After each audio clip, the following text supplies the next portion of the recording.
So welcome to the first ever panel hosted by SecureDynamics WeCare initiative. With me, I have four panelists in alphabetical order: Daniel Schuler, Diana Kelley, Lester Godsey, and Mike Manrod. And we're really going to be talking about cybersecurity in the education sector. So want to start off again in alpha order. All of them can give about 5 minutes, talk a little bit about who they are and why cybersecurity in education is something they feel passionate about, and then we'll get into a little bit of dialogue. Deb, feel free to chime in, and let's start in alpha order again. So start with Daniel Schuler. Is this our intro piece? You guys want to hear about me? Yes. Oh, okay. So I am currently the CISO at a company called Exponent. We are a scientific and engineering consulting firm with offices around the world. And we definitely have our fair share of data and data movement. So we like to make sure we do that right. My background is very much in critical infrastructure. So within the healthcare and utility space, I've done quite a bit. And looking forward to shining some perspective on this panel today. Dinah. Yeah, hi, thanks for having me here, Ashwin. And yeah, so I've actually been in IT professionally for just over 30 years, but I fell in love with computers in the 70s when I was a kid. I taught myself how to program a Texas Instruments calculator and then got on the DARPANET and was just blown away. In the late 70s, it was a very different world. People didn't take computers and networking for granted. In fact, a lot of people didn't even know what a computer was back at that time. But I was all self-taught, and I have always had this great love of teaching, of teaching myself and learning on my own. But as I got older and farther along in my career, I realized that not everybody understood how to teach themselves, and that a lot of people were really interested in getting into computers and into security and needed some advice on, what are the best programs to do, for example, at SANS, and Deb Radcliff did a lot of work there with the training and getting that up to par. So I got more interested in what we can do to help the next generation learn and go beyond just certificate kind of programs, but it actually, or even just getting a degree, but give them really meaningful experience so that they could then learn how to learn and continue to teach themselves. Because no matter what you learn in school or when you get that certification, if you're going to be in IT, especially if it's going to be in security, you have to be able to do at least a little bit of self-learning, because it's a constant refresh of your experience and your knowledge. Got it. Lester.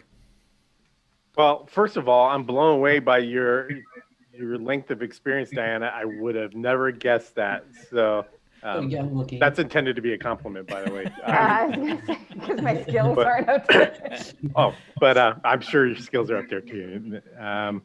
So anyways, Lester Godsey, I'm the Chief Information Security and Privacy Officer for Maricopa County. For those that are watching this, if you're not familiar with Maricopa County, it's the fourth largest by population county in the United States. Between all of us, I'm still recovering from the 2020 election cycle, but I'm getting there. It's a 10-step program. So in terms of my background, I've been in IT professionally for just a little over 25 years. And all my experience has been public sector primarily. So both higher education and local government. So I started my career off at Arizona State University. And actually, part of why I'm so interested in education and information security is at one point I was going to be a lifelong student. It's felt like I spent 10 years getting my bachelor's in music and my master's in technology.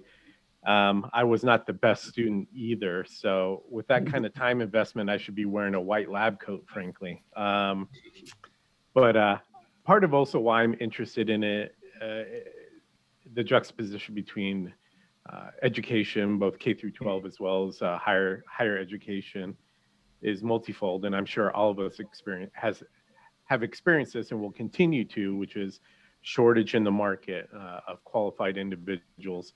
And so what can we do from an education perspective? But then also conversely, from a risk perspective, a lot of, especially K through 12 school districts, but even smaller higher ed organizations don't have the resources available to them to adequately protect their services, their environments from intrusion and things of that sort. So I'm happy to participate on this talk. And since such a large part of my life has been spent not attending class, I figured the least I could do is return the favor and maybe share some insights.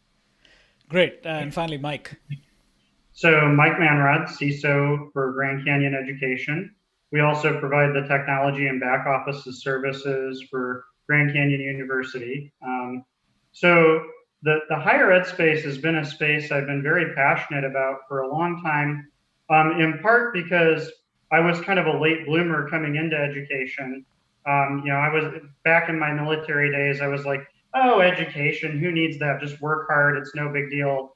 And then like the military opened my eyes to how important it was. And then I really fell in love with education and have been in and out of higher ed for quite some time.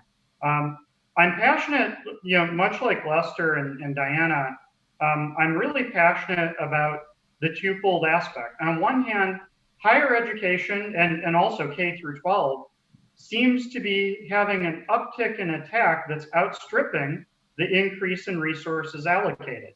I mean, when I look at threat maps for attacks on higher ed, you see it up there with bigger sectors that have big budgets and lots of people. And education generally doesn't have that. Generally, the upper end of education cyber budgets are sort of like just fall short of the lower end of everywhere else. So it requires a lot of creativity. But then, as Diana kicked us off talking about, I really feel like we tend to get into this loop as professionals, where on one hand, we like to go around at cocktail parties, grumble to each other about how there's no talent out there, but we always post positions that require 10 years experience and CISSP and all these things that nobody can attain until somebody gives them a chance.